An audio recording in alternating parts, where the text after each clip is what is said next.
오늘 새벽기도 함께 하신 우리 성도님들을 환영합니다. 우리 찬송가 390장으로 하나님께 영광 돌려드리겠습니다.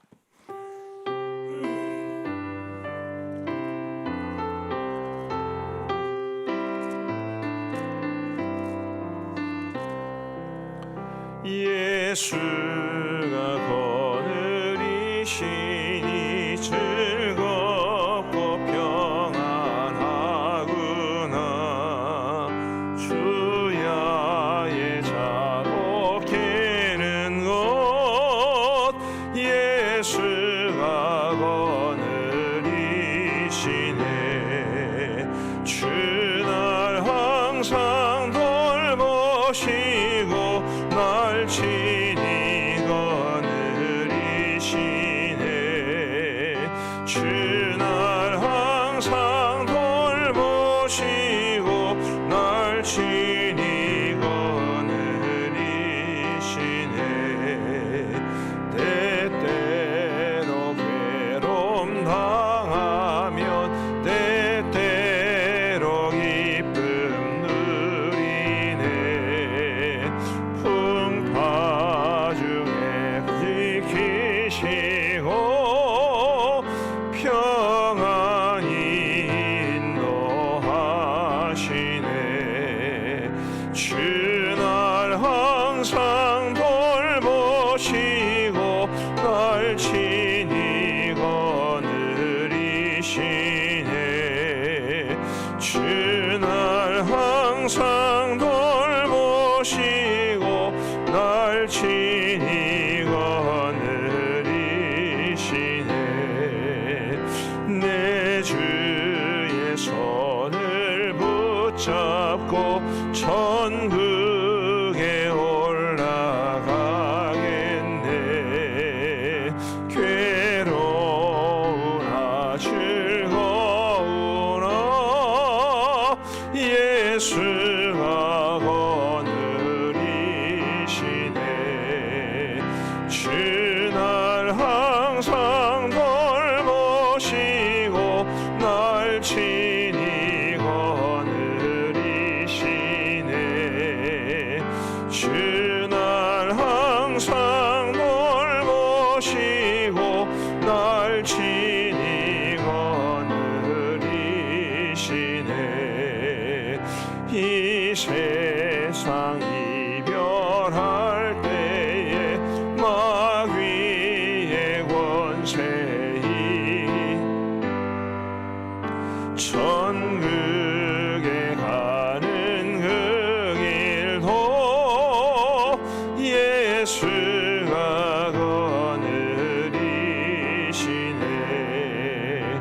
주날 항상 돌보시고 날 친히 거느리시네.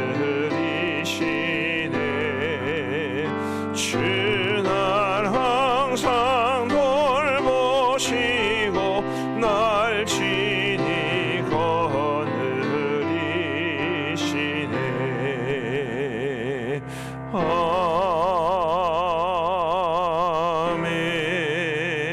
아멘. 오늘 하나님께서 우리에게 주시는 말씀은 열왕기상 1장 말씀입니다. 열왕기상 1장 1절부터 10절까지의 말씀을 우리 교독하시겠습니다. 열왕기상 1장 1절부터 10절까지의 말씀입니다. 제가 먼저 1절을 읽겠습니다. 다윗 왕이 나이가 많아 늙으니 이불을 덮어도 따뜻하지 아니한지라. 그의 시종들이 왕께 아뢰되 우리 주 왕을 위하여 젊은 처녀 하나를 구하여 그로 왕을 받들어 모시게 하고 왕의 품에 누워 우리 주 왕으로 따뜻하시게 하리이다 하고 이스라엘 사방 영토내에 아리따운 처녀를 구하던 중 수넴 제자 아비삭을 얻어 왕께 데려왔으니 이 처녀는 심히 아름다워 그가 왕을 받들어 시중 들었으나 왕이 잠자리는 같이 하지 아니하였더라. 그때 학기세 아들 아도니아가 스스로 높여서 이르기를 내가 왕이 되리라고 자기를 위하여 병거와 기병과 호위병 50명을 준비하니 그는 압살롬 다음에 태어난 자요 영모가 심히 준수한 자라. 그의 아버지가 네가 어찌하여 그리하였느냐고 하는 말로 한 번도 그를 섭섭하게 한 일이 없었더라. 아도니아가 스로야의 아들 요압과 제사장 아비아달과 모이하니 그들이 따르고 도우나 제사장 사독과 여호야다의 아들 버나야와 선지자 나단과 시므이와 레위와 다윗의 용사들은 아도니아와 같이 하지 아니하였더라. 아도니아가 에너로겔 근방 소엘렛 바위 곁에서 양과 소와 살찐 송아지를 잡고 왕자고 자기의 모든 동생과 왕의 신하된 유다 모든 사람을 다 청하였으나 선지자 나단과 버나야와 용사들과 자기 동생 솔로몬은 청하지 아니하였더라. 아멘. 이제 오늘부터 열왕기상 말씀을 묵상하게 됩니다. 다윗의 이제 죽음과 또 그의 뒤를 이어서 솔로몬이 왕이 된 것과 그 이후에 유다와 이스라엘의 여러 열왕들에 대한 이야기가 소개되어 있습니다. 이 열왕기상 제일 앞부분은 이제 다윗 왕이 나이가 많아서 이제 거의 죽음이 임박했다 그런 내용이 있는데요. 그 다음에 바로 뒤를 이어서 이제 그의 아들이었던 아도니아가 스스로 왕이 되려 했다는 사건이 기록되어 있습니다. 이 사건은 다윗 가정뿐만 아니라 이스라엘 전체에 아주 큰 또 불행을 가져옵니다. 이제 사무엘 하에 보시면 압살롬의 반란이 일어나지 않습니까? 그 압살롬의 반란도 어떻든 다윗의 아들에 의해서 일어난 반란이었는데 이 아도니아 역시 이제 아버지가 그를 왕으로 지명하지 않자 스스로 왕이 되려 했던 것이고 그로 인해서 그의 이복 동생 솔로몬에게 죽임을 당했으니 그의 가정에도 또 다른 큰 비극이 일어난 셈입니다. 근데 이 아도니아에 대한 이야기를 통해서 오늘 우리의 가정과 또 우리 이미 자녀들이 결혼한 그런 분들도 계신데 우리의 가정, 우리의 자녀들의 가정 한번 깊이 한번 생각해 보면서 우리의 가정들이 하나님 앞에 아름답게 세워질 수 있기를 바라는 그런 마음 갖게 되기를 간절히 바랍니다. 6절 말씀에 보시면 그는 압살롬 다음에 태어난 자요 용모가 심히 준수한 자라 이렇게 말합니다. 압살롬이 셋째 아들이었고 그리고 이제 아도니아가 넷째 아들이었습니다. 근데 그가 용모가 심히 준수한 자라 그렇게 말합니다. 다윗의 자녀들에 대한 기록에서 좀 이렇게 특징적인 것은 그 외모에 대한 기록이 많이 있다는 점입니다. 이 아도니아에 대해서도 용모가 심히 준수한 자라, 얼마나 잘생겼으면 심히 준수한 자라 그렇게 말을 했을지 모르겠습니다만 어쨌든 이런 용모에 대한 기록이 있습니다. 다른 부분도 한번 살펴보십시다. 사무엘하 13장 1절에 보시면 이런 말씀이 있습니다. 그 후에 이 일이 있으니라 다윗의 아들 압살롬에게 아름다운 누이가 있으니 이름은 다말이라 다윗의 다른 아들 암논이 그를 사랑하나 역시 아름다운 누이 다윗에게는 딸이 되겠죠. 딸이 굉장히 아름다웠다 그렇게 말합니다. 사무엘하 14장 25절 말씀에도 보시면 온 이스라엘 가운데서 압살롬 같이 아름다움으로 크게 칭찬받는 자가 없었으니 그는 발바닥부터 정수리까지 흠이 없었더라. 겁나게 잘생긴 모양입니다. 그런데 역시 외모에 대한 기록이죠. 성경에 한 가정의 자녀에 대해서 이렇게 외모에 대해서 이야기를 한 기록이 별로 없는 것 같습니다. 이런 기록들이 우리에게 말해주는 것은 아주 정당한 추측이라고 생각을 합니다. 로이드 존스 목사님 같은 분은 거룩한 상상력이라는 표현을 사용하셨고 미국 목사님들의 목사라고 불리는 워렌 위어스비라는 분이 계신데 그분도 성경은 우리에게 모든 것을 말해주지 않기 때문에 근거를 찾아서 마음의 화랑의 그림을 그리듯 좀 이렇게 상상을 해가면서 성경을 읽으면 좋다고 했습니다. 마음대로 추론하시면 안 되고요. 근거가 있어야 됩니다. 그런데 이 세 구절 정도는 확실히 근거가 될 만한데 아마도 다윗의 가정에는 이 자녀들의 외모를 굉장히 중시한 그런 점이 있었지 않나 생각해 봅니다. 다윗은 저 같은 사람이 함부로 비난할 만큼 그렇게 허투른 사람이 아닙니다. 그는 정말 위대한 믿음의 사람이고 하나님 보시기에 마음에 합당한 사람이라고 했는데 뭐 그런 분에 대해서 쉽게 비난할 수는 없죠. 그래도 그의 가정의 모습은 굉장히 부정적인 모습이 분명히 드러나 보입니다. 오늘 그런 점들을 몇 가지 말씀을 드릴 텐데 그 중에 하나가 이 자녀들에 대한 이 외적인 모습, 이것을 너무 강조한 점이 아닌가 싶습니다. 우리 하나님께서는 사람을 외모로 보시지 않고 중심을 보신다, 그렇게 말씀을 하셨는데 다윗의 자녀들에 대해서는 외모가 강조된다는 것, 그리고 그것이 나중에는 결국에는 그 가정의 비극으로 이어진다는 점에서 결코 가볍게 볼 수 없습니다. 오늘 우리에게 어떻게 적용할 수 있을까요? 우리의 가정의 기준은 영적인 것인가 세상적인 것인가, 외모인가 중심인가, 이것을 한번 돌아볼 필요가 있습니다. 우리가 자녀들을 양육할 때, 이미 자녀 양육이 다 끝나신 분들도 계십니다만은, 우리가 자녀들을 양육할 때 정말 그들에게 얼마나 신앙적 가치, 하나님께서 기뻐하시는 가치를 가지고 양육했으며, 또 우리의 자녀들이 가정을 꾸린 경우에 그들은 또 얼마나 그들의 자녀들을 신앙적 양육의 원칙에 따라 양육하는지에 대해서 한번 깊이 생각해 볼 만한 일이죠. 외모를 추구하면 다 잃습니다. 압살롬도 그랬고요, 다말도 그랬고요, 아도니아도 그랬습니다. 이 다윗의 자녀들 중에 외모로 평가받은 세 자녀가 다 비극적인 결말을 맞이했습니다. 본인의 잘못으로 인한 것도 있고 그렇지 않은 경우도 있습니다만은 어떻든 부정적인 결말에 이르게 됩니다. 그러나 우리가 영적인 가치를 추구하고 하나님께서 기뻐하시는 기준을 가지고 살면 저는 모든 것을 다 얻을 수 있다고 믿습니다. 비록 세상적인 기준은 아니지만 그래도 우리가 가진 것이 좀 적어도 감사한 수 있는 마음을 가진다면 많이 가지고도 불평하는 것보다 낫지 않겠습니까?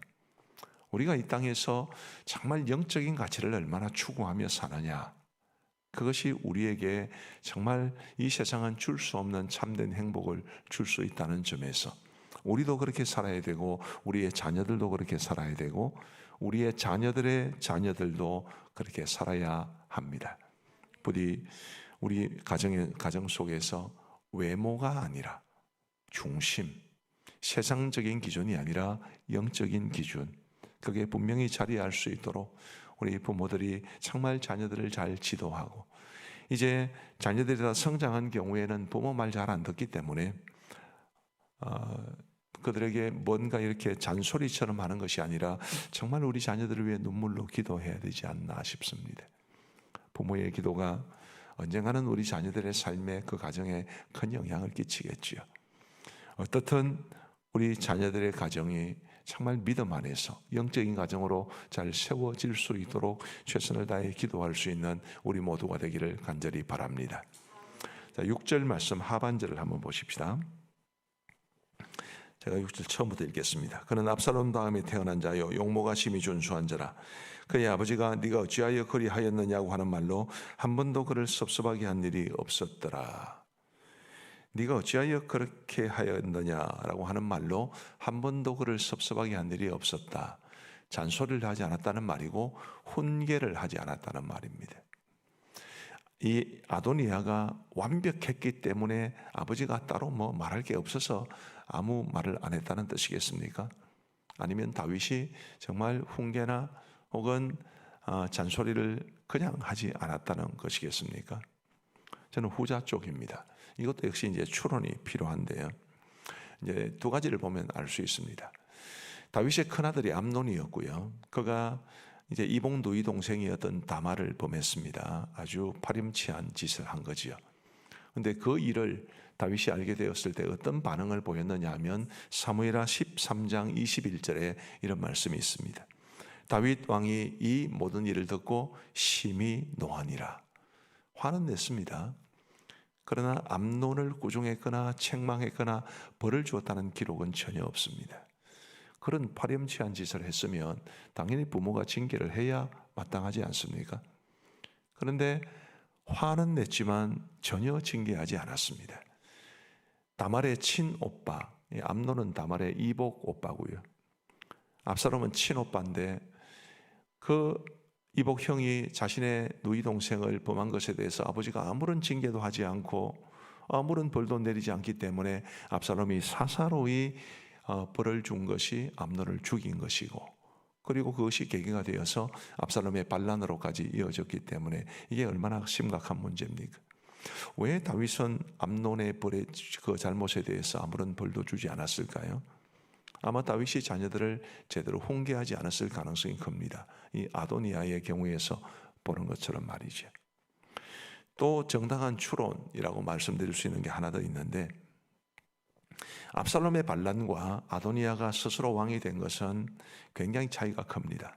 성경을 유심히 보면 압살롬은 정말 치밀하게 준비를 했습니다. 수년에 걸쳐서 굉장히 치밀하게 준비를 한 반면에 이 아도니아가 스스로 왕이 되는 것은 아주 허술하기 짝이 없습니다.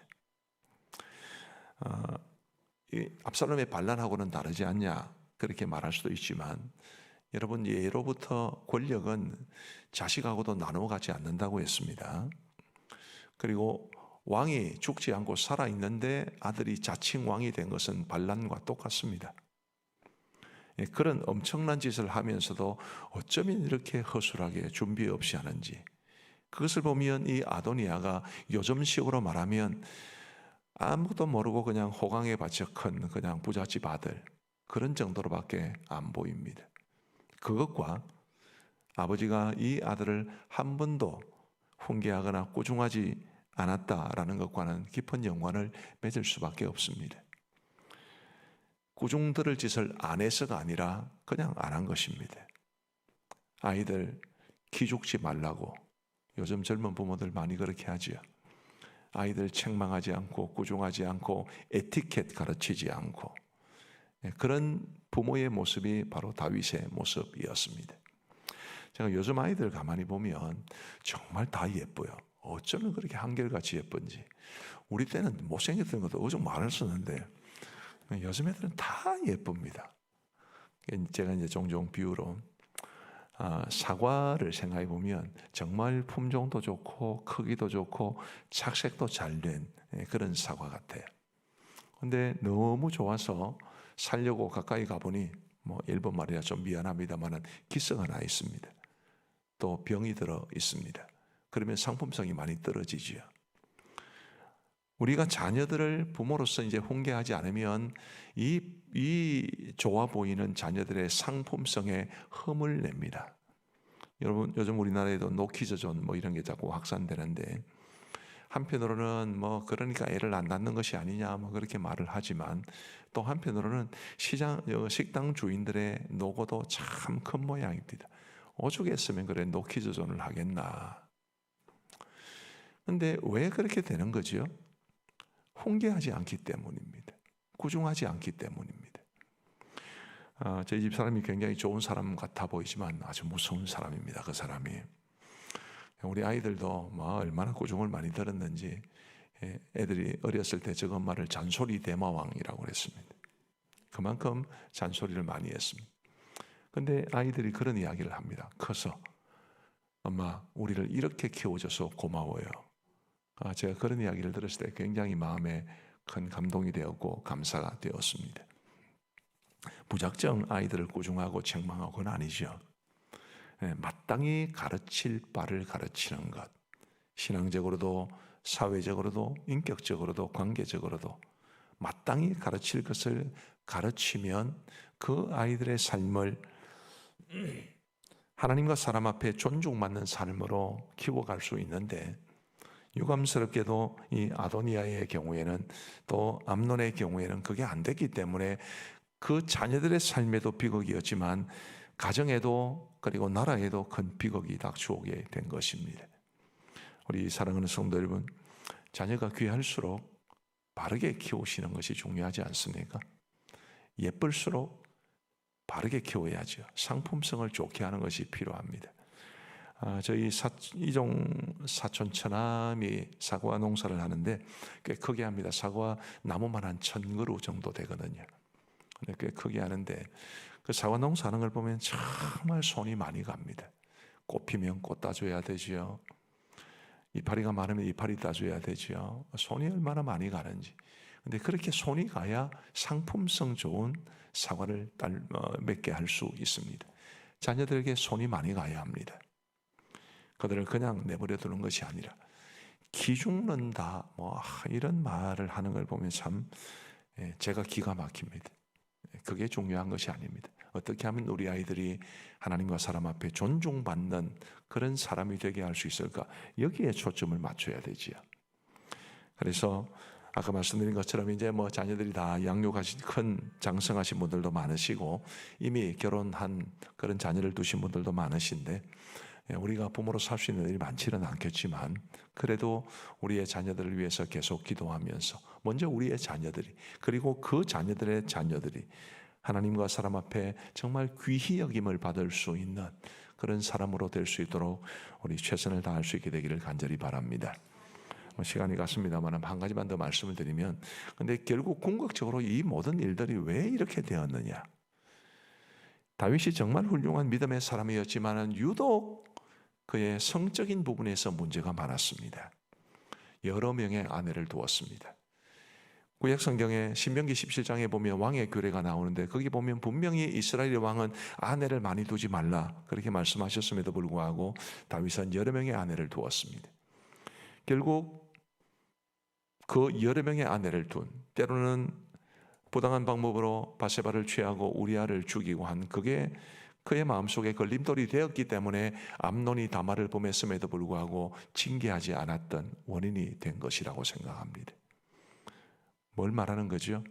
우리 부모의 삶이 중요한 것입니다. 사실은 부모 노릇 잘하고 있나라는 것을 생각해 보면 자신 있게 그렇다라고 말할 수 있는 사람이 몇 명이나 있겠습니까? 다 우리가 부모로서 부족함을 많이 느끼고 하지요. 그래도 우리가 최선을 다해야 될 것은 자녀들에게 얼마나 많은 공부를 시켰냐, 얼마나 지원을 많이 했냐, 얼마나 좋은 것을 많이 주었냐 그런 것이 아니라 얼마나 사랑했냐, 얼마나 신앙적으로 바른 모습을 보여주었냐, 얼마나 삶이 그들에게 모범이 되었냐 이게 훨씬 더 중요하지 않겠습니까? 그래서 우리 부모인 우리의 모습부터 먼저 돌아보면서 정말 우리의 자녀들에게 그들이 바라보고 따라갈 만한 그런 모습으로 살아갈 수 있도록 최선을 다하는 우리 모두가 되기를 간절히 바랍니다. 일부 새벽 기도를 마치고 이제 기도하면서 이제 설교가 이랬기 때문에 부모님 생각하면서 기도했습니다. 참 좋은 부모님이셨다고 생각을 합니다. 완전한 부분들은 아니지만 아버지에 대해서는 저는 좀 아쉬움이 좀 많았습니다만은 제가 언젠가 글을 보니까 그런 글이 있더라고요. 아버지는 돌아가신 이후에야 비로소 더 크게 느껴지는 분이다. 딱 그런 것 같아요.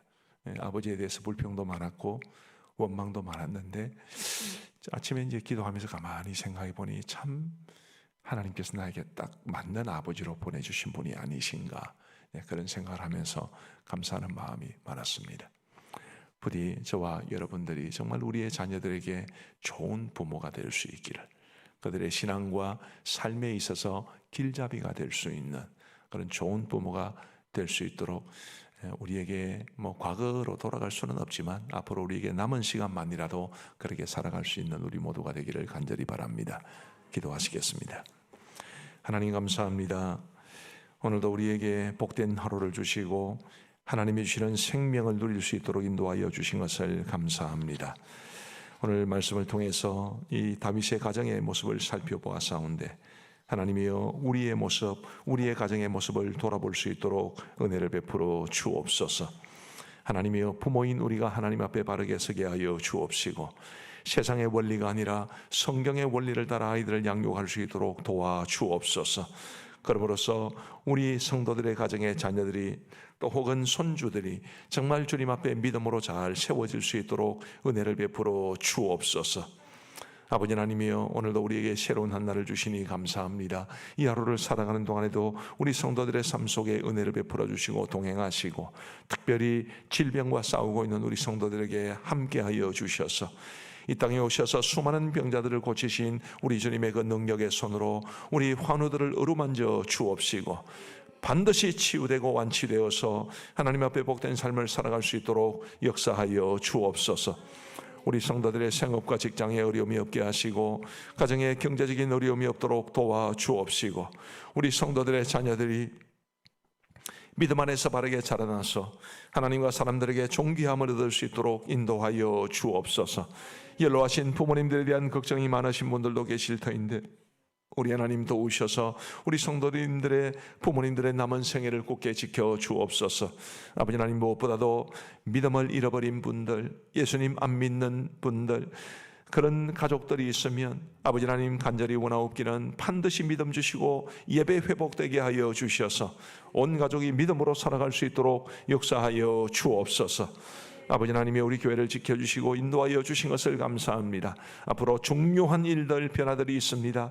하나님이여, 교회 분립개척 그리고 후임 목사 청빙 등과 관련해서 모든 것 하나님 손에 맡기오니 하나님 손이 인도하여 주옵시고, 그 일을 앞서 행하시는 우리 청빙위원들과 그리고 분립개척 위원들에게 함께하여 주셔서 오직 하나님의 선하신 뜻을 분별하며 기도로 하나님의 인도하심을 간구하게 하여 주옵소서.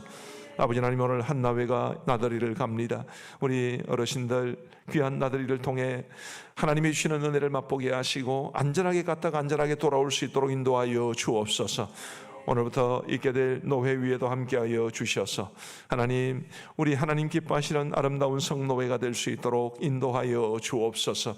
우리 원로 목사님을 비롯한 모든 파송 선교사님들, 협력 선교사님들, 우리 협력교회와 기관들 지켜주시고 이 나라 이 민족을 긍휼히 여겨주시고 6.3 대선을 통해서도 하나님이여 우리 민족에게 정말 힘이 되고 우리 온 국민들에게 존경받을 수 있는 지도자로서 좋은 대통령이 나올 수 있도록 도와주옵소서. 이제 우리가 개인적으로 기도하는 시간을 갖고자 합니다. 우리의 기도에 귀 기울여 응답해 주시기를 간절히 원하옵고 예수님 이름으로 기도하옵나이다. 아멘. 이제 우리 개인적으로 기도하시겠습니다.